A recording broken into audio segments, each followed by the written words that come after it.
The third season of Demon Slayer begins with a haunting, atmospheric descent into the terrifying heart of the demon world.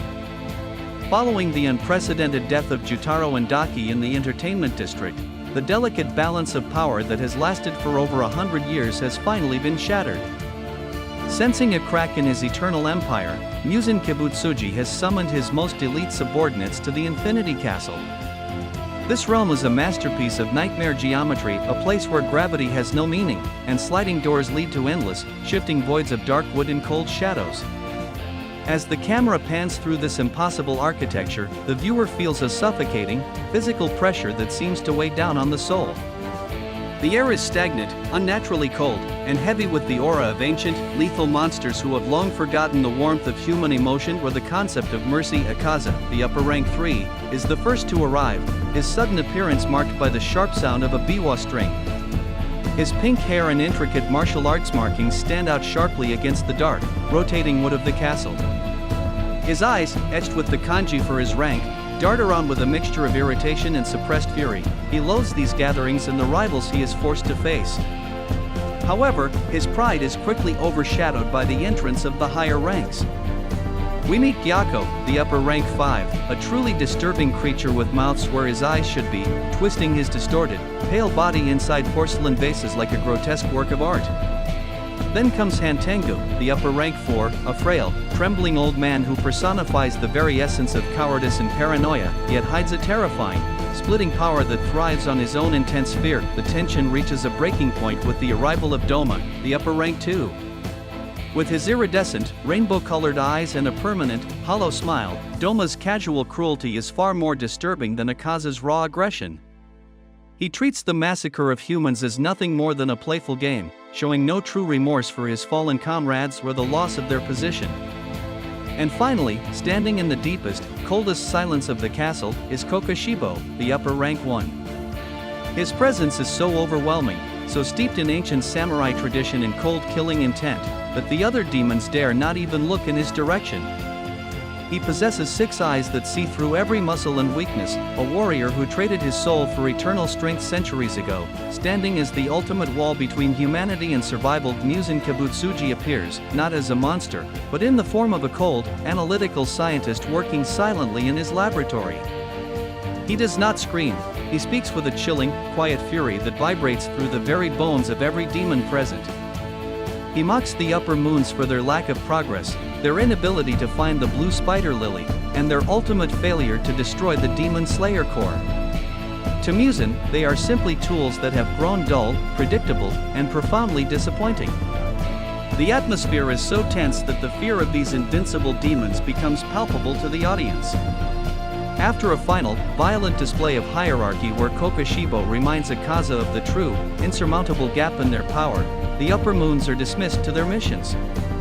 The sequence ends with a sense of impending doom, as the demons are sent out into the night to find the hidden heart of the Slayers, marking the beginning of a desperate new chapter. The perspective shifts from the cold darkness of the demon world back to the world of light, healing, and recovery. Tanjiro Kamado finally wakes up after a grueling 2-month coma at the Butterfly Mansion, his body still frail and bandaged but his spirit remaining intact. He is greeted by the tears of Kaneo and the chaotic, energetic joy of his friends who have also survived the ordeal. However, a major problem remains. His Nichirin sword is once again a shattered wreck, and his master swordsmith, Hataru Haganazuka, is so enraged that he refuses to forge a new one. Instead, he sends a letter filled with curses, intense hatred, and threats of violence. To resolve this conflict, Tanjiro is given special permission to travel to the secret, heavily guarded Swordsmith Village. To keep the location hidden from enemy eyes, Tanjiro is blindfolded, his nose is plugged with citrus to block his keen sense of smell, and he is carried by multiple Kikushi who change routes and carriers constantly through the dense mountains. Upon arriving, Tanjiro is mesmerized by the village's hidden beauty, a place of rising steam, lush greenery, and the constant, rhythmic sound of hammers hitting steel echoing through the mountain valley. He is greeted by the village chief, Tekken, a tiny man with a surprisingly loud voice and a prideful heart, who informs him that Haganazuka has gone missing in his frustration. While exploring the village's healing springs to soothe his broken body, Tanjiro encounters the love Hashira, Mitsuri Kanroji. Her presence brings a much-needed burst of warmth and vibrant color to the story. Mitsuri is bubbly and incredibly kind, yet she possesses a unique physical strength that defies her slender frame. She shares a heartwarming meal with Tanjiro and Nezuko, reminding them that they aren't just soldiers, they are part of a family fighting for a peaceful future. Her optimism is a necessary contrast to the darkness they faced in the ruins of Yoshiwara, but the village is not just a place of peace and recovery. As Tanjiro wanders through the misty, ancient forest, he spots a familiar, cold figure in the distance, the mist Hashira, Muichiro Takedo. Muichiro is a young prodigy who reached the rank of Hashira in just 2 short months, but his mind seems perpetually lost in the clouds, detached from human emotion, memory, or the concerns of those around him. He is seen arguing with a young village boy over a mysterious, weathered mechanical doll that looks like a legendary 6-armed swordsman from a bygone era. This machine, known as the Yorichi Type 0, is said to possess movements that surpass human limits and was designed for the most elite warriors to sharpen their skills over centuries of practice. As Tanjiro watches the stoic Mist Hashira, he realizes that the village is a gathering place for different types of strength and long-forgotten secrets. He senses a strange familiarity in the doll's design, something that connects back to his own breath style and his distant ancestors. But beneath the peaceful steam of the hot springs and the clanging of hammers, the shadows are moving. The upper moons are searching, and the hidden heart of the DemonSlayer core is about to become a chaotic, bloody battlefield. The episode ends as Tanjiro prepares to train with the legendary mechanical doll, unaware that the true monsters are already closing in on their hidden sanctuary. The true test of the Swordsmith Village is about to begin, and the cost of survival will be higher than anything they have ever faced before. The air in the forest surrounding the Swordsmith Village is thick with the scent of pine and the rhythmic, mechanical clanking of the Yorichi Type 0 doll. After days of grueling, relentless training under the watchful and sometimes harsh eyes of the young boy Kotetsu, Tanjiro Kamado has reached his physical limit. His body is covered in bruises, his hands are raw, and his stomach is growling from the lack of food, a strict rule imposed by Kotetsu to sharpen Tanjiro's survival instincts. Yet, it is during this moment of absolute exhaustion that Tanjiro's senses begin to transcend. He begins to smell the opening thread not just as a physical gap, but as a prediction of the doll's next movement. With a roar of determination, Tanjiro swings his practice sword, landing a decisive blow that shatters the doll's neck. As the wooden head falls, something unexpected happens. The mechanical body of the Yorichi Type 0 splits open, revealing a hidden compartment that has been sealed for centuries. Inside, wrapped in dust and history, lies a magnificent, ancient katana. Tanjiro and Kotetsu stare in stunned silence. This is the secret weapon that Mitsuri Kanroji had whispered about. As they carefully draw the blade from its scabbard, they are disappointed to find that the metal is black with rust and pitted with age. It seems unusable. However, their disappointment is short-lived. Out of the shadows of the forest, a massive, muscular figure appears. It is Hataru Haganazuka, the master swordsmith who had been missing since Tanjiro arrived. Haganazuka looks wilder than ever, his muscles bulging and his obsession with swords reaching a fever pitch. Without a word of greeting, he tries to wrestle the ancient blade away from Tanjiro, claiming that only he has the skill to restore such a legendary masterpiece. After a comedic and chaotic struggle, Haganazuka reveals his true intention. He will put his own life on the line to polish this sword using a secret technique passed down through generations of his family. As Haganazuka disappears into a secluded shed to begin his arduous work, the scene shifts to a much more peaceful setting. Tanjiro is relaxing in the village's healing hot springs, reflecting on the strength of the ancient warriors. He is joined by Genya Shinazugawa, the younger brother of the Wind Hashira. Genya is as hostile as ever, his anger radiating like heat, yet Tanjiro treats him with nothing but kindness, oblivious to the boy's attempts to drive him away. This brief moment of levity is necessary, for the peace of the Swordsmith Village is about to be shattered forever. Unknown to the Slayers, 2 shadows have bypassed the village's elaborate security. High above the rooftops, the upper rank 5, Gyokko, and the upper rank 4, Hantengu, have arrived. Gyokko, hidden within one of his ornate porcelain vases, sneers at the craftsmanship of the humans, while Hantengu trembles with a fearful, weeping energy. Their mission is simple: decapitate the Demon Slayer Corps by murdering the swordsmiths who provide their only means of defense. The transition from peace to horror is instantaneous. Tanjiro is back in his room, resting with Muichiro Takedo, the Mist Hashira. Muichiro is as detached as ever, staring at the ceiling and wondering about the shape of the clouds. Suddenly, the door slides open. There stands Hantengu, a pathetic-looking old man crawling on all fours, weeping and shaking. But the killing intent radiating from him is cold enough to freeze the blood. Muichiro reacts in a heartbeat, unleashing a mist-breathing technique that should have severed the demon's head instantly. But Hantengu is not like any demon they have faced before. When Muichiro's blade cuts through his neck, Hantengu does not die. Instead, his body splits from the severed neck and the fallen head. Two new, younger, and far more powerful demons emerge. One carries a golden fan capable of unleashing devastating wind blasts, while the other holds a spear that crackles with electricity. Before Tanjiro or Muichiro can process what is happening, a massive gust of wind sends Muichiro flying miles away into the deep forest, leaving Tanjiro and Nezuko alone to face these new monstrosities. This is the separation ability of Hantengu. The more you cut him, the more he multiplies, and each new form represents a different, intense emotion. On the other side of the village, Gyokko begins his own macabre display of art. He summons monstrous, fish-like creatures from his faces that begin to slaughter the swordsmiths in their homes. The village, which was once a sanctuary of fire and steel, is now a slaughterhouse of screams and blood. Tanjiro finds himself pinned down by the Demon of Joy, who flies through the air on feathered wings, shrieking with sadistic delight. Every time Tanjiro tries to strike back, he realizes he is outmatched in speed and power. The episode ends with the village in flames, the Mist Hashira lost in the woods, and Tanjiro facing an enemy that literally grows stronger every time he is wounded. The nightmare has officially begun, and the secret heart of the Demon Slayers is on the verge of total annihilation. The peace of the Swordsmith Village has been utterly shattered, replaced by a symphony of screams and the smell of ozone. Tanjiro Kamado is currently locked in a desperate struggle against the split forms of Hantengu, the upper rank 4. The demon has divided into 4 distinct entities, each representing a different emotion: Sekido, anger; Karako, relaxation; Izetsu, sorrow; and Yorogi, joy.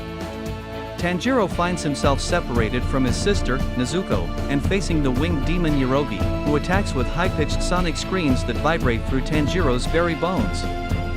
Every time Tanjiro tries to close the distance, the sonic blasts push him back, making it nearly impossible to land a decisive blow. Meanwhile, Muichiro Takedo, the Mist Hashira, has been blown far away from the main battlefield by Karako's massive wind fan. As he lands deep in the forest, his first instinct is to head back to the village as quickly as possible to protect the high-ranking smiths. To Muichiro, people are divided by their level of importance, and his cold, logical mind tells him to prioritize those who are essential to the Demon Slayer Corps.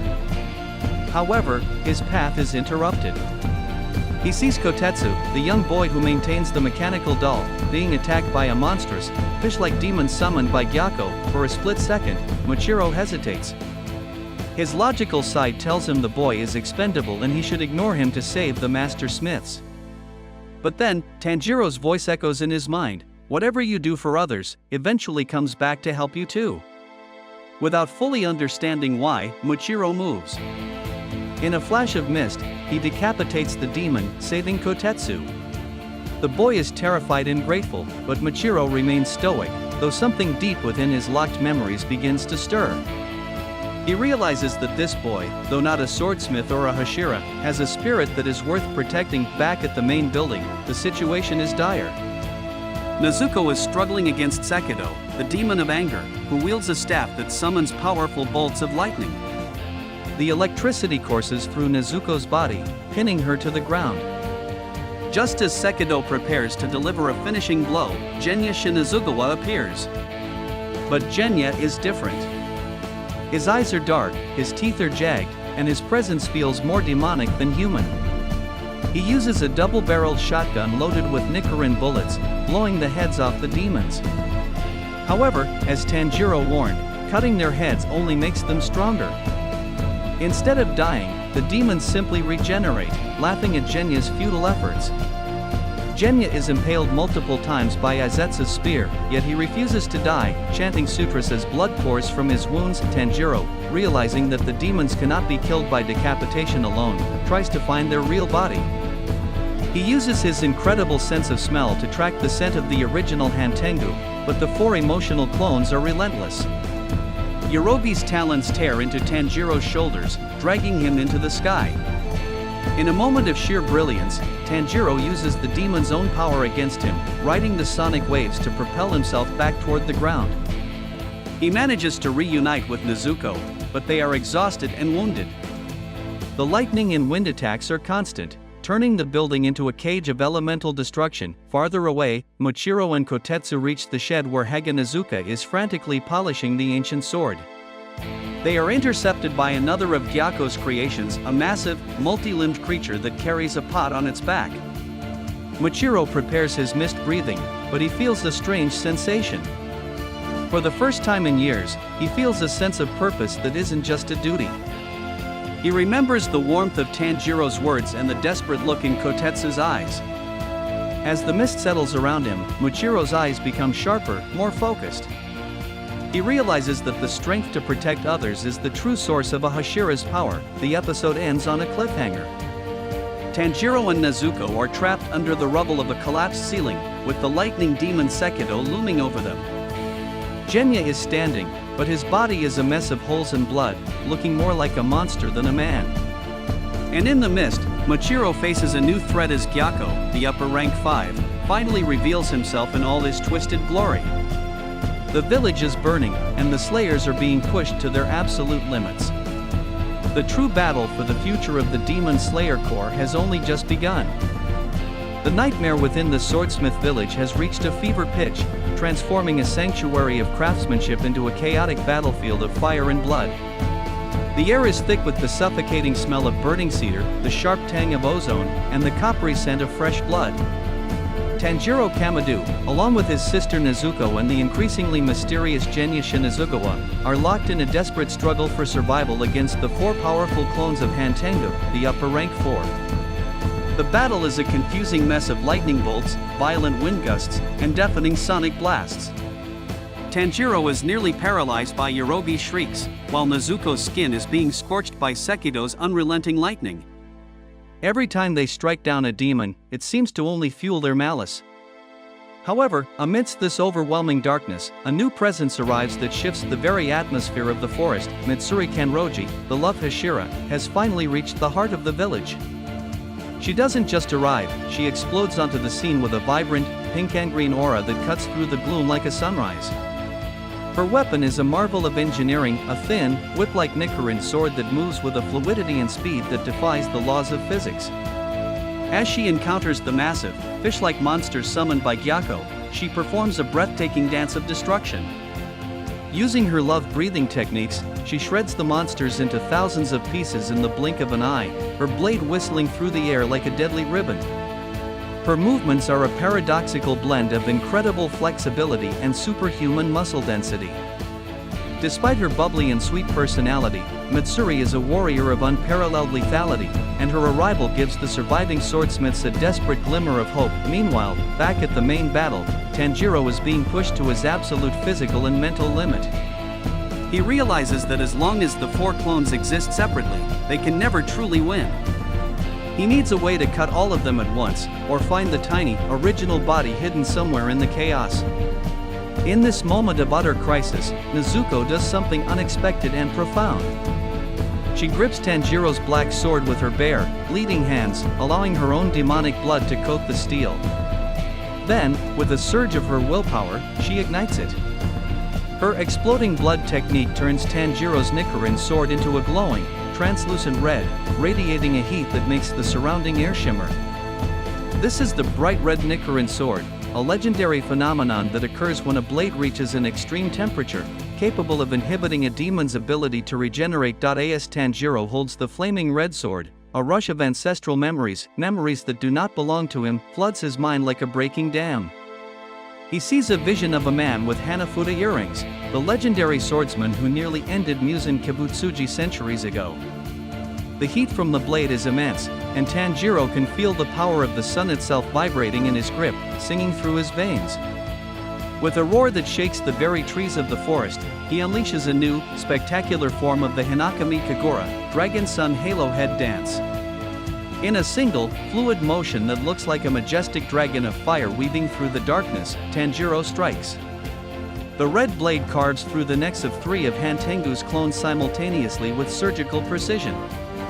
The intense red heat prevents them from healing, causing them a level of agonizing pain they have never known.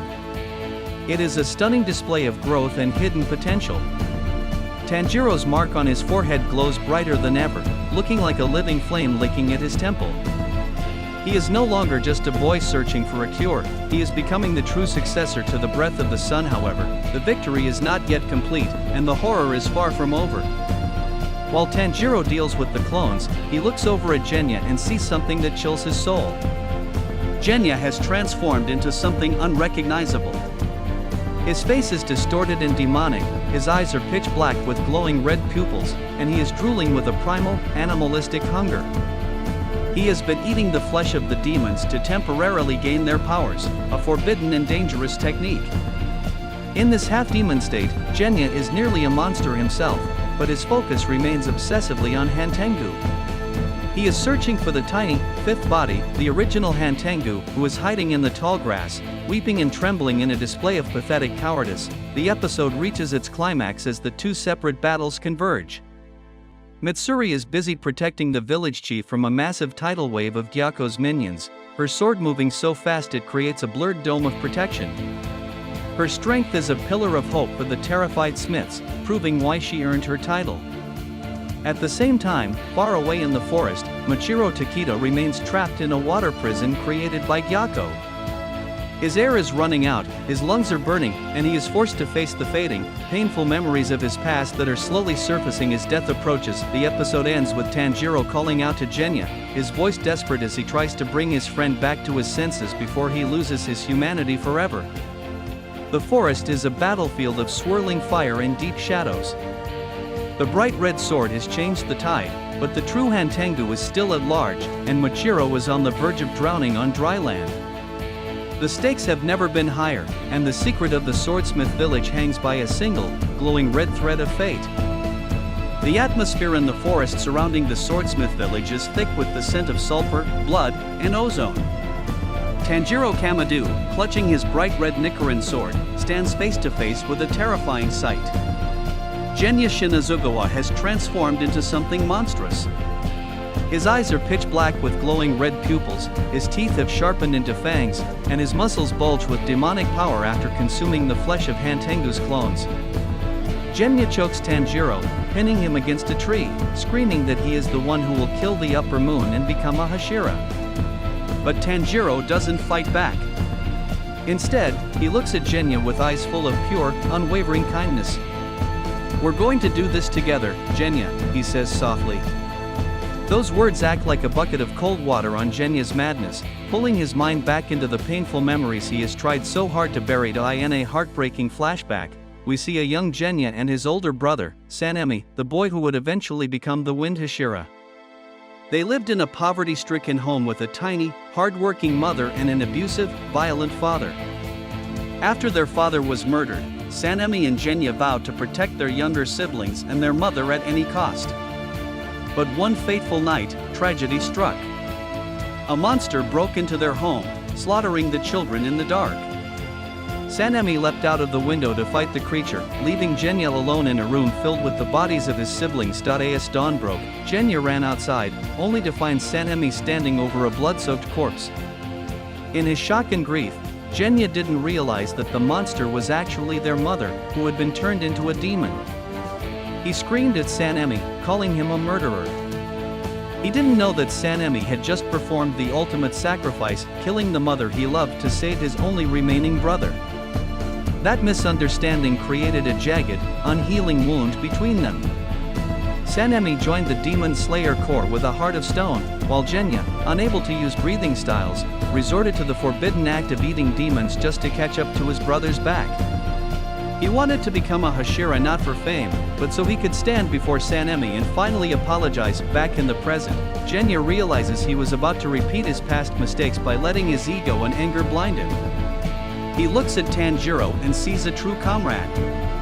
Hantengu's original body, a tiny, shriveled version of the demon, is hiding in the tall grass, weeping in a display of pathetic cowardice.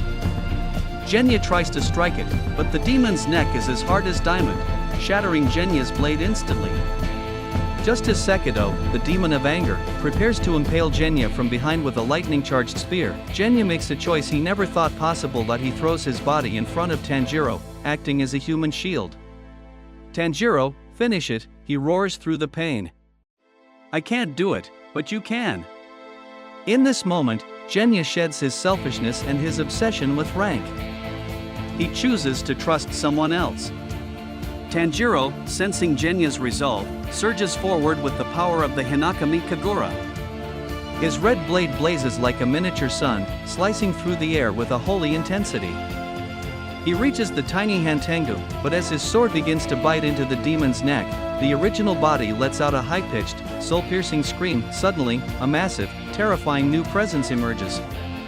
The four emotional clones Sekido, Karako, Izetsu, and Yorogi do not die. Instead, they begin to fuse together.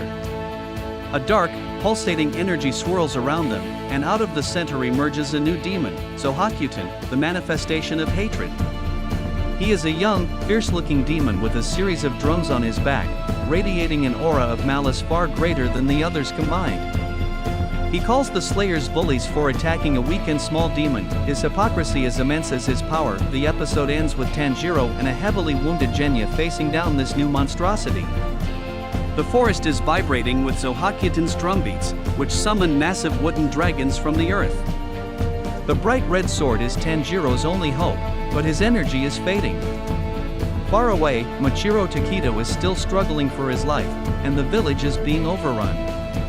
The true horror of the Upper Moon 4 has finally been unleashed, and the cost of victory is looking more impossible with every passing second. To achieve a duration of 4 minutes and 35 seconds at a 0.95 speed, this script is approximately 850 to 870 words. This episode, Awful Villain, focuses on the terrifying emergence of Zohakyuten and the desperate struggle of Tanjiro, Nezuko, and Genya against this new level of power. Demon Slayer Season 3, Episode 7. Awful Villain. The smoke and dust from the battlefield begin to settle, but the air is not lighter. Instead, it has become heavy, cold, and suffocating. Tanjiro Kamado, with his lungs burning and his muscles screaming in protest, stares in horror at the new entity standing before him. The four emotional clones of Hantengu have disappeared, merged into a single, formidable demon named Zohakyuten. He looks like a fierce young boy, but the drums floating behind his back and the sheer pressure of his aura tell a different story. This is the manifestation of hatred, and he is far more powerful than the separate clones combined. Zohakyuten doesn't attack immediately. Instead, he glares at the Slayers with eyes full of absolute, twisted conviction. In a chilling, resonant voice, he calls Tanjiro a villain and a bully. He argues that because they are attacking the weak and pitiful original Hantengu, who is currently shrinking in fear behind a tree, the Slayers are the true monsters. Tanjiro is momentarily stunned by the sheer hypocrisy of this statement. He thinks of the dozens of innocent swordsmiths already murdered, the village in flames, and the centuries of blood on Hantengu's hands. With a surge of righteous anger, Tanjiro shouts back, "You're the one who has no heart. You've killed so many people, and you call us the villains?" The battle begins with a terrifying display of Zohakyuten's power. He strikes his drums, and the earth itself begins to groan and crack. Massive, multi-headed wooden dragons erupt from the ground, their bodies made of reinforced timber that is harder than steel. These dragons breathe sonic waves and lightning, combining the powers of the previous clones into a single, coordinated assault. Tanjiro and Nezuko are forced into a desperate defensive dance, dodging the snapping jaws of the wooden serpents while trying to stay within reach of each other. Genya, still in his half-demonic state, tries to fire his gun, but the dragons swallow the bullets whole. The scene briefly shifts to the forest, where Muichiro Takedo is still trapped inside Gyokko's water prison. His vision is fading, and his lungs are screaming for oxygen. Through the distorting water, he sees Kotetsu desperately trying to blow air into the vase with a bamboo tube, even as a small demon stabs him in the side. Seeing the young boy sacrifice his own safety to save him triggers a violent, painful explosion of memories in Muichiro's mind. He remembers his twin brother, Muichiro. He remembers the sound of a cicada on a hot summer day and the blood-soaked floor of their cabin. He remembers the cold, blinding rage he felt when a demon took everything from him. Back at the main battlefield, Tanjiro is being cornered. One of the wooden dragons pins him down, its jaws inches from his throat. Just as hope seems lost, a flash of pink and green lightning streaks across the sky. Mitsuri Kanroji, the love Hashira, has arrived. She doesn't hesitate for a single second. With her whip-like sword, she performs a spectacular technique, shredding the wooden dragons into toothpicks in a matter of seconds. Her speed is so great that even Zohakyutin is momentarily taken aback. Mitsuri stands in front of the wounded Tanjiro and Nezuko, her face set in a rare expression of pure, focused warrior's intent. She tells the demons that she won't let another person die under her watch. However, Zohakyutin is not easily intimidated. He realizes that a Hashira has entered the fray, and he begins to increase the intensity of his drumbeats. The forest is transformed into a literal maze of snapping wooden jaws and crushing roots. Mitsuri engages Zohakyutin in a high-speed duel, her flexible blade dancing around his sonic attacks. But Tanjiro realizes a grave danger. While Mitsuri is busy with the hatred demon, the tiny, original Hantengu is trying to escape deeper into the forest. If he gets away, the clones will never disappear. The episode reaches its peak tension as Tanjiro, Nezuko, and Genya realize they must split up. They must trust Mitsuri to hold back the most powerful demon they have ever encountered, while they hunt down the source of the nightmare. The episode ends with Mitsuri unleashing her full power, her mark beginning to faintly appear on her neck, while Tanjiro lunges into the dark woods, guided only by the fading scent of fear and the hope of a red blade.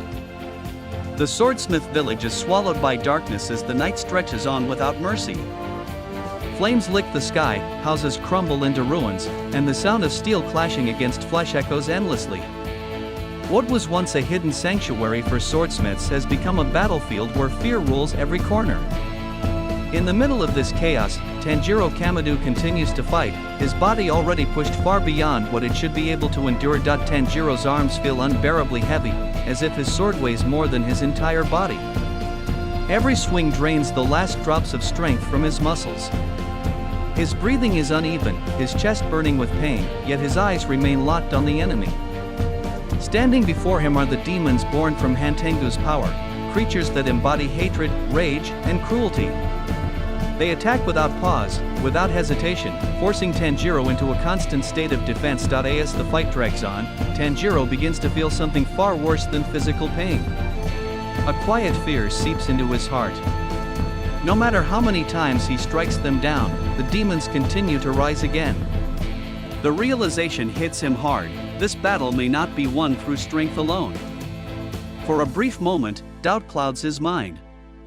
He wonders if he has reached the limit of what he can do, and whether his determination is enough to change the outcome of this night. Nearby, Genya Shinizukawa lies helplessly on the ground.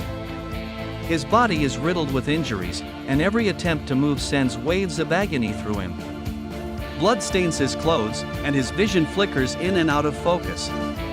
As he watches Tanjiro continue to fight, a deep sense of frustration consumes him. Genya hates himself for being weak, for being unable to stand and fight alongside the others. His anger burns hot, but his body refuses to respond. Despite the pain, Genya refuses to close his eyes. He forces himself to stay conscious, clenching his teeth as tears threaten to fall. In his heart, he swears that he will not die here meaninglessly. Even if he cannot fight, he refuses to give up on this battle. His survival itself becomes an act of defiance. Elsewhere, far from Tanjiro's struggle, Muichiro Takedo remains trapped inside a deadly water prison. The bubble presses tightly against his body, stealing his breath with every passing second. His limbs grow numb, and his thoughts begin to fade. As the lack of oxygen overwhelms him, memories from his past resurface like fragments of a forgotten dream. Muichiro remembers the warmth of his family, the gentle moments that existed before tragedy stole everything from him. He remembers kindness, pain, and loss, emotions he had long buried beneath a cold, distant demeanor. As these memories flood his mind, something inside him awakens. He realizes that his life was not meaningless, and that the bonds he once had still matter. This realization ignites a spark of resolve within him, even as his body struggles to survive. Back in the village, Nezuko Kamado continues to fight to protect the villagers. Though she is a demon, her actions are driven by compassion rather than hunger. She places herself in harm's way, shielding humans from attacks without hesitation. Her body bears wounds from countless strikes, yet she never retreats. Unable to speak, Nezuko expresses her emotions through her actions alone: fear for others, determination to protect, and unwavering trust in her brother. Watching Nezuko stand against the demons fills the villagers with a fragile sense of hope.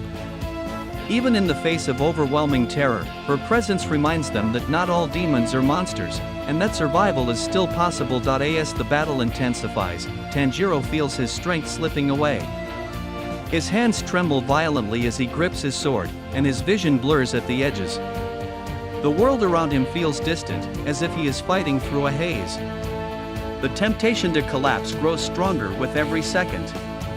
But just as despair threatens to take hold, memories of his family flood his heart once more. He remembers his mother's gentle smile, his siblings' laughter, and the peaceful life that was stolen from them. That pain sharpens his resolve. Tanjiro understands that he cannot afford to fall, not here, not now. Even if his body breaks, even if his strength disappears, his will must carry him forward. With a strained breath, he forces himself to move again, stepping back into the fight. Inside the water prison, Muichiro gathers the last of his strength. His mind clears, and his fear transforms into determination. He refuses to let this be the end. Even as his lungs scream for air, he prepares to resist, driven by the belief that his life still has purpose. As the night continues, every fighter reaches their breaking point. Tanjiro fights through exhaustion and fear, Genya clings to consciousness through sheer willpower, Muichiro battles suffocation and fading memories, and Nezuko stands firm despite her injuries. None of them are free from pain. None of them are without fear. Yet all of them continue to fight. The episode ends with the battlefield locked in a fragile and terrifying balance. The demons are still alive, and the night is far from over. Victory remains uncertain, and death feels closer than ever. But within the hearts of those who stand against the darkness, a powerful resolve burns brighter than the flames consuming the village. No matter how cruel the night becomes, they choose to fight on, determined to protect life until the very end. The battlefield suddenly falls into an eerie silence. Amid the smoke, flames, and shattered ground, Tanjiro finally sees the truth clearly. The demon that caused unimaginable destruction is not towering or powerful. Its true body is small, fragile, and trembling uncontrollably. Hantengu's real form crawls forward in fear, desperately trying to escape, driven entirely by terror. For a brief moment, Tanjiro is stunned. After enduring endless attacks, after watching people suffer and die, this is the demon's true nature. Weak. Cowardly. Pathetic. But Tanjiro does not let that moment last. He immediately understands something far more frightening. This demon survives not through strength, but through escape. If it runs away now, everything will be lost. Without hesitation, Tanjiro forces his battered body to move. The moment he starts running, pain floods through every part of him. His legs shake violently, threatening to collapse with each step. His lungs burn as if they are being torn apart, and his breathing becomes shallow and desperate. His vision blurs, and sweat and blood drip down his face.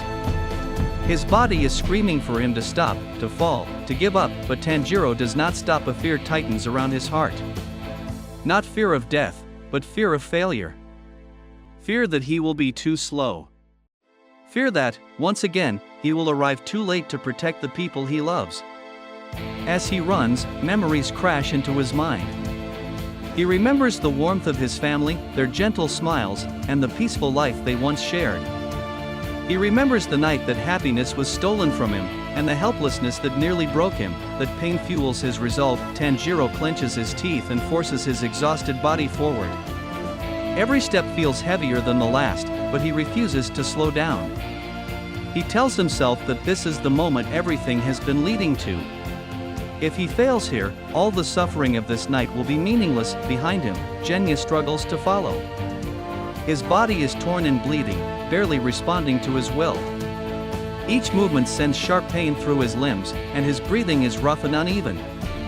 Genya feels rage boiling inside him, rage at his weakness, rage at his body for betraying him at the worst possible moment. He hates being unable to keep up. He hates being left behind. Still, he keeps moving, even if his legs give out, even if his vision darkens. Genya refuses to stop. He forces himself forward, driven by pure stubborn determination. In his heart, he knows that standing still would mean abandoning the fight entirely, and he refuses to do that. Ahead of them, Hantengu senses Tanjiro closing the distance. The demon's fear explodes into panic. Its voice trembles as it cries out desperately, begging for mercy while continuing to flee. The demon's words are filled with self-pity, not regret. It pleads for its life, yet shows no remorse for the countless lives it has destroyed. Hearing those cries fills Tanjiro with bitter anger. He realizes that this demon does not feel guilt. It does not mourn the suffering it caused. It only fears its own death. That realization hardens Tanjiro's resolve. His grip on his sword tightens, his knuckles turning white as his hands tremble violently from exhaustion. Doubt briefly creeps into his mind, his arms feel unbearably heavy. His breathing is ragged and uneven. He wonders if he truly has enough strength left for a final strike. The world around him seems distant, as if time itself is slowing down.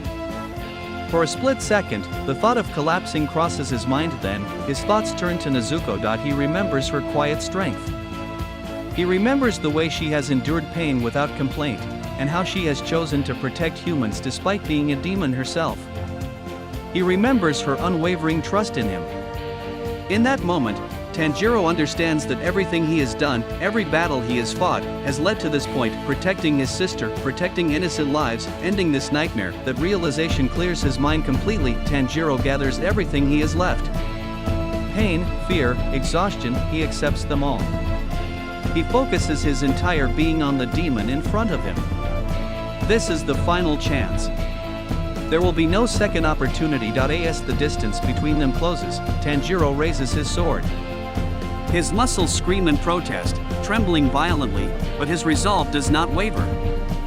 Even if this strike costs him everything, he is prepared to follow through. The chase reaches its breaking point. The air grows heavy with tension, and the outcome hangs on a fragile thread. In this single moment, Tanjiro moves forward with absolute determination, ready to end the terror that has consumed the Swordsmith Village.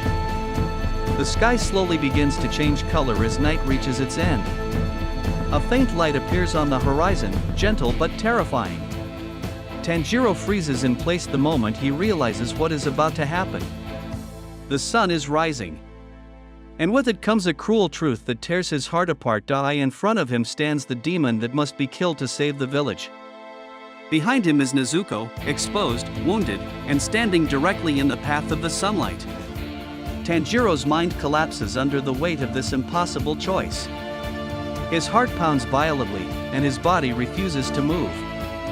For the first time since becoming a DemonSlayer, he feels completely powerless. The sunlight spreads slowly, touching the battlefield like a quiet curse. Tanjiro knows what it means. Demons cannot survive under the sun. If Nezuko remains there, she will turn to ash.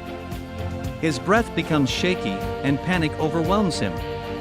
He wants to scream. He wants to run to her. He wants to protect her, no matter the cost, but time does not stop. Tanjiro's thoughts spiral into chaos. Killing the demon will save countless lives. But turning his back on Nezuko means losing the only family he has left. His heart is torn between duty and love, between responsibility and desperation. Tears fill his eyes as his hands tremble around the handle of his sword. Then, Nezuko looks at him, her eyes are calm, gentle, and filled with understanding. She sees the pain in her brother's face and knows exactly what he is feeling.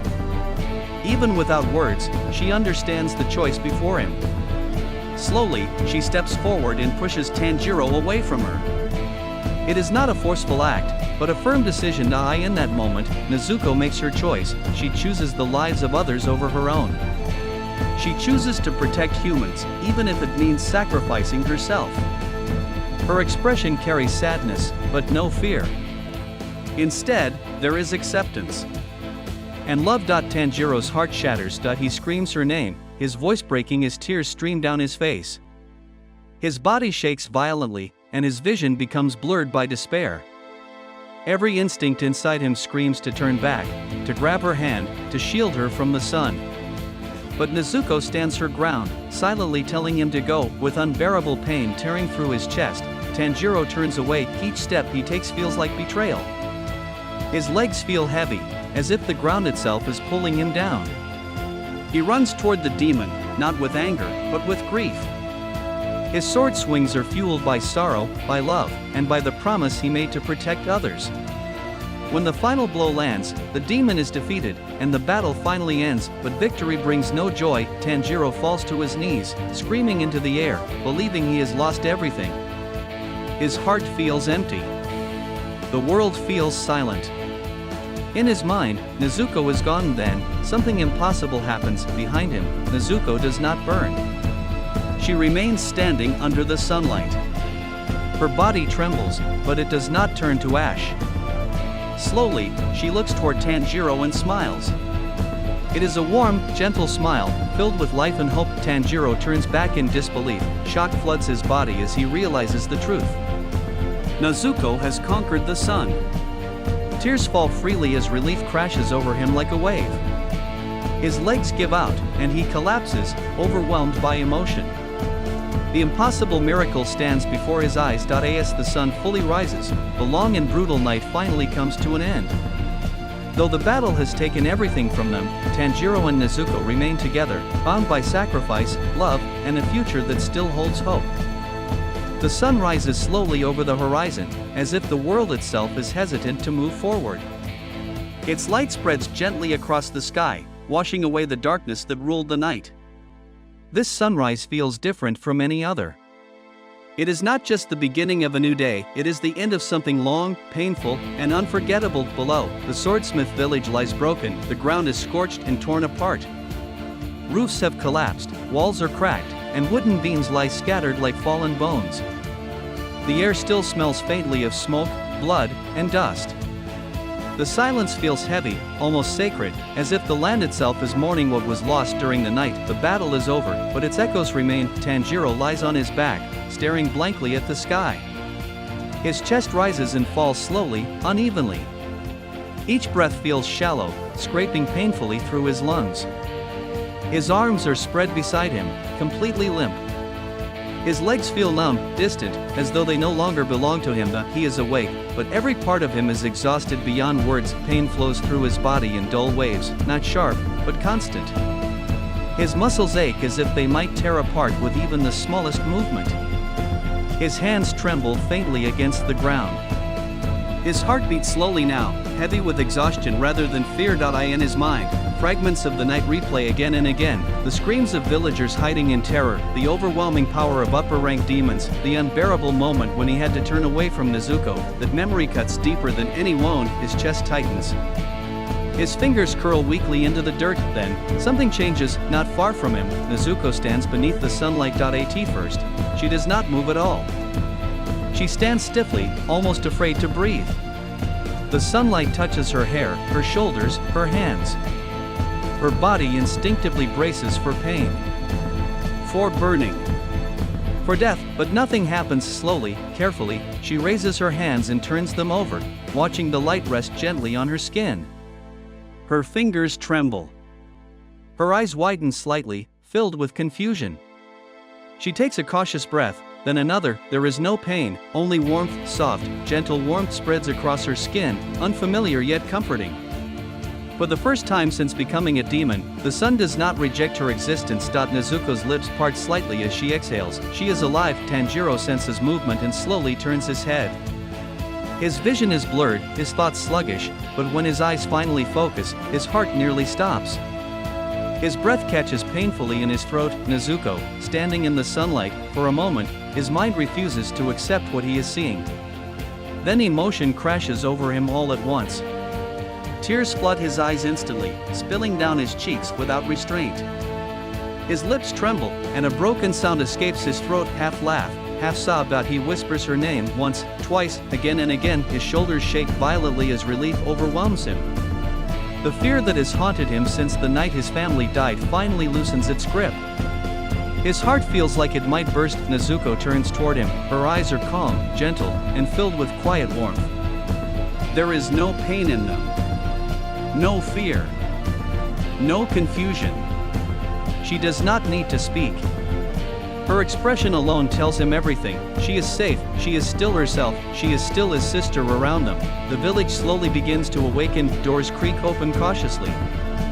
Villagers step outside, their faces pale and tense. They scan the battlefield in disbelief, taking in the destruction left behind. Their eyes move slowly, then stop as they see Nezuko, a demon, standing in sunlight. Fear spreads instantly. Some villagers step back in alarm. Others freeze where they stand. Whispers ripple through the air. Time passes. The sunlight grows stronger, brighter. Still, Nezuko does not burn. Fear slowly turns into confusion. Confusion into disbelief. And disbelief into quiet awe. Mitsuri Kanroji rushes forward, stumbling slightly over broken debris. Her body is clearly injured, her breathing heavy, but the moment she sees Nezuko unharmed, her expression completely breaks. Tears stream freely down her cheeks as she covers her mouth. Overwhelmed by emotion, she kneels beside Tanjiro, gently checking his injuries, her voice shaking with relief. In her heart, she knows she has just witnessed something that should not be possible. Muichiro Takedo stands nearby, silent and pale, blood stains his uniform. His body sways slightly, barely holding itself upright. Yet his eyes remain fixed on Nezuko. Something deep inside him shifts. A realization settles quietly in his mind. This moment will change everything. Tanjiro slowly forces himself to sit up, gripping his sword for support. His entire body trembles violently, threatening to collapse again. Still, he keeps his eyes on Nezuko, afraid that if he looks away, this miracle might disappear. The longest night is finally over, and the world will never be the same again. Nezuko's voice drifts softly into the morning air. Good morning. The sound is quiet, fragile, almost as if it might vanish at any moment. Yet the moment it reaches Tanjiro's ears, his entire world stops. His body stiffens, his breath caught painfully in his chest. Tears fall before he even realizes he is crying. For a long time, he cannot lift his head. That voice is something he has only heard in memories and dreams, echoes of a life stolen too soon. And now, here it is again, imperfect but real. Nezuko is speaking. She stands beneath the open sky, sunlight pouring down on her from above. She blinks slowly, her eyes narrowing as she adjusts to the brightness. The warmth spreads across her skin, gentle and calm. There is no burning. No smoke. No sign that the sun rejects her existence. She takes a cautious step forward, her legs tremble slightly, and she instinctively reaches out, gripping Tanjiro's haori to steady herself.